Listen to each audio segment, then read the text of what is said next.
भारत गौरव आचार्य श्री पुलक सागर जी गुरुदेव के प्रवचन और लेटेस्ट धार्मिक भजन व कार्यक्रम निशुल्क देखने व सुनने के लिए हमारे YouTube चैनल जीन शरण मीडिया को आज ही सब्सक्राइब करें। कपड़े ले लिए, 4 महीने में बाल ले लेते हो, अब बचता क्या है? और दिन भर रहता तो आशीर्वाद ले लेते हो, उसके बाद भी दे दो। क्या दे दो? फिर मैं कहता हूँ ये ले लो। अब यही मेरे पास, दूसरी चीज तो है नहीं, ध्यान रखना। एक महिला आई, बोले महाराज ये मेरे ऊपर लगा दो।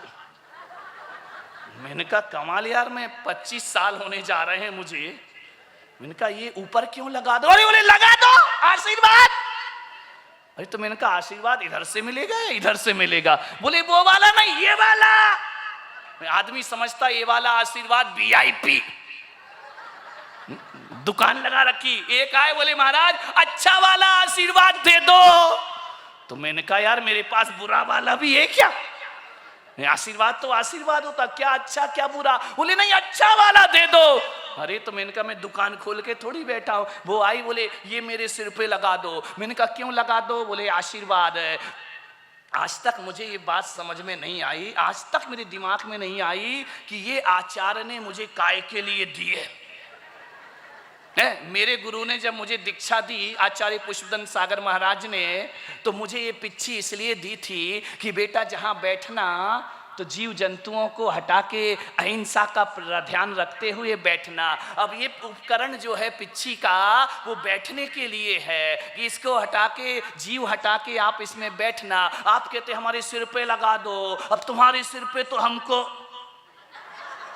बैठना है क्या? ये वहां लगाई जाती है जहां बैठता हूं, और तुम कहते यहां लगा दो।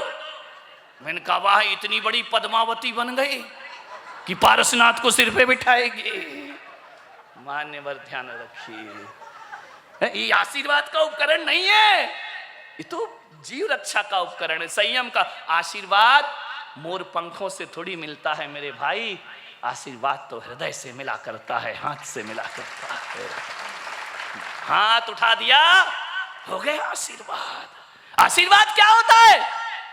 मैं कक्ष में बैठा हूं, एक तो और मैं बताऊं, एक आदमी आया, मैं अपना लिखाई कर रहा था, बोले नमोस्तु महाराज। मैं लिखते रहा, पढ़ते रहा, बोले नमोस्तु महाराज। मैंने कहा इतना क्यों चिल्ला रहा, मैं बहरा हूं क्या? नहीं, बोले आप सुनते नहीं हो। अरे मैंने कहा कमाल। हाँ, मैंने कहा बोल क्या बात है? बोले आशीर्वाद दो। अरे तो मैंने कहा आशीर्वाद दो। बोले हाथ उठाओ, तुम तो हाथ ही नहीं उठाते हो। मैंने कहा हाथ उठाने से क्या होता? उस आदमी ने मालूम है क्या किया? मेरा हाथ पकड़ा और अपने सिर पे रख लिया। मैंने कहा यार ये बड़ी जबरदस्ती वाला आशीर्वाद है। आदमी सोचता है हाथ रखें तभी आशीर्वाद, मैं पुलक सागर कुछ और सोचता हूं। मेरी सोच अलग, मेरा चिंतन अलग। संत बैठा है, आप चले गए, ध्यान रखना। संत पढ़ रहा है, लिख रहा है, आपने नमस्कार किया, यदि उसने नजरें उठा ली तो समझना मिल गया आशीर्वाद। ध्यान रखना, हाथ उठाने को, पिच्छी लगाने को आशीर्वाद नहीं कहते हैं। नजर उठा के देख लिया तो आशीर्वाद, तुम्हें देखकर मुस्कुरा दिया तो समझना मिल गया आशीर्वाद, और तुमसे तुम्हारा नाम पूछ लिया तो समझना मिल गया आशीर्वाद। और यदि उस संत ने तुम्हें कोई काम बता दिया तो समझना मिल गया मेरे जीवन का सबसे बड़ा आशीर्वाद कि संत ने हमें इस योग्य समझा। संत का देखना भी आशीर्वाद है, संत का मुस्कुराना भी आशीर्वाद है। आशीर्वाद का अर्थ हाथ उठाना थोड़ी हुआ करता है, ध्यान रखें। मान्यवर, मुझसे इसकी कीमत है, इससे मेरी कोई कीमत नहीं हुआ करती है। जिस दिन मैं चला जाऊंगा उस दिन ये मेरी पिच्छी कोई भी सिर पे लगवाने वाला नहीं है। ध्यान रखना, आशीर्वाद तो हृदय से मिला करता है। आशीर्वाद तो ऐसी घटना है, कब मिल गया लेने वाले को भी नहीं पता, और मैंने कब दे दिया ये मुझे भी नहीं पता। उसका नाम आशीर्वाद हुआ करता है। मान्यवर, तुमने मांगा हमने दिया, ये तो दुकानदारी हो गई। ध्यान रखना, नहीं, कब आशीर्वाद मिल जाए। इसलिए आपसे निवेदन करता हूं, कोई भी संत तुम्हारे इस पूना में आए उसको प्रणाम करने जरूर जाना। वो कुछ दे या ना दे, मान्यवर इतना ध्यान रखना, संत कुछ दे या ना दे तुमसे कुछ लेगा भी नहीं। ध्यान रखना, ना जाने कि संत की कौन सी दुआ तुम्हारे जीवन का कायाकल्प कर दे। कोई जरूरी नहीं कि पुलक सागर से ही तुम्हारा उद्धार होगा, कोई जरूरी नहीं है कि मेरे से ही तुम्हारा कल्याण होगा। इस गलतफहमी में मैं नहीं रहता हूं। कल्याण तो किसी का किसी से कभी भी हो सकता है मेरे भाई। संतों में बंधो मत। खैर आज मेरा ये विषय नहीं है, मूल विषय तो मेरा ये स्मार्ट वर्क, ध्यान रखिए, जिसमें आपकी रुचि है।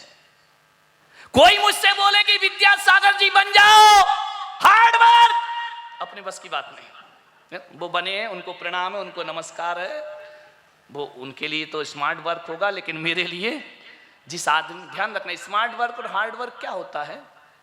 जिस चीज की समझ हो वह कार्य स्मार्ट वर्क है, और जिस चीज की अपने को समझ ना हो वो काम अपने लिए हार्ड वर्क हो जाया करता है। मान्यवर, इतना ही दोनों में अंतर होता है। जाकिर हुसैन के लिए तबला स्मार्ट वर्क है, और आपके सामने रख दूं, कोई बहुत बड़ी बात नहीं है तबला बजाना, 2 हाथ ही तो पटकना है और क्या करना है। ये कैसियो बजाना कोई बहुत बड़ी बात है, उंगलियां ही तो ऐसा ऐसा करना है। लेकिन एक बात ध्यान रखना, उंगलियां नचाने से संगीत नहीं फूटा करता है। हर उंगली में एक गीत लिखा, एक स्वर और एक सरगम लिखी हुआ करती है, वो हमें लगाना। यदि लगा, उसके लिए कैसियो बहुत स्मार्ट वर्क है। यदि वो मेरे सामने रख दे कि महाराज बजाओ, तो मेरे तो पसीने, और यदि मैं उसके सामने माइक रख दूंगी तू प्रवचन कर, है ना।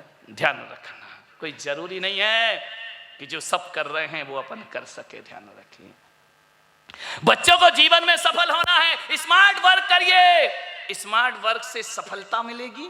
स्मार्ट वर्क करोगे, एक बात ध्यान रखना, चेहरे पर विश्वास बढ़ेगा, तेज बढ़ेगा, पावर बढ़ेगी, चेहरे पर खुशियां आएंगी। हार्ड वर्क करोगे, पसीना आएगा, निराशा आएगी, उदासी आएगी।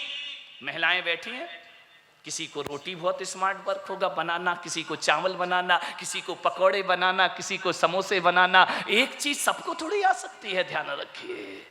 आप जिसमें माहिर हैं, हर आदमी एक ना एक टैलेंट लेके पैदा होता है इस धरती पर, और जिसमें आप माहिर हैं, मैं कह रहा हूं जिसमें आप माहिर नहीं है उसमें वक्त मत गमाओ।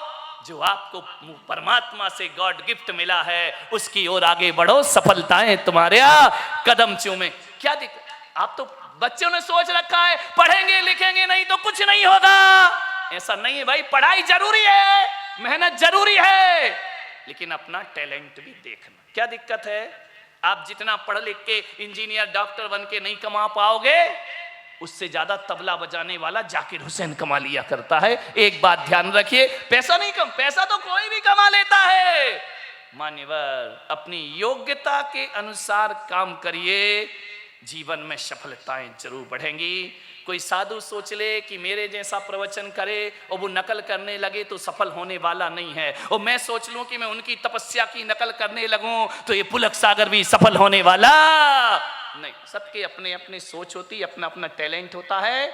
मान्यवर, ध्यान रखिए, उसका विकास करना सीखिए, 100% सफलता मिलेगी। यदि अपनी योग्यता के अनुसार काम करोगे, बिना योग्यता के करोगे कुछ भी मिलने वाला नहीं है। ध्यान रखिए, मूल्यवान ये नहीं है कि कितने दिन से काम किया है। मेहनत करते हैं लोग, कितने दिन से मेहनत कर रहे हैं, ये मूल्यवान नहीं, इससे कुछ नहीं होता है। तुमने मेहनत कितने दिन की इसका कोई कीमत नहीं, कितने दिन से मेहनत कर रहे हो इसकी कोई वैल्यू नहीं है। अरे कितने दिल से कर रहे हो इसकी जीवन में वैल्यू हुआ करती है। अरे दिन से मेहनत करने से कुछ नहीं, दिल से मेहनत करो, जीवन में सफलताएं जरूर मिला करती हैं।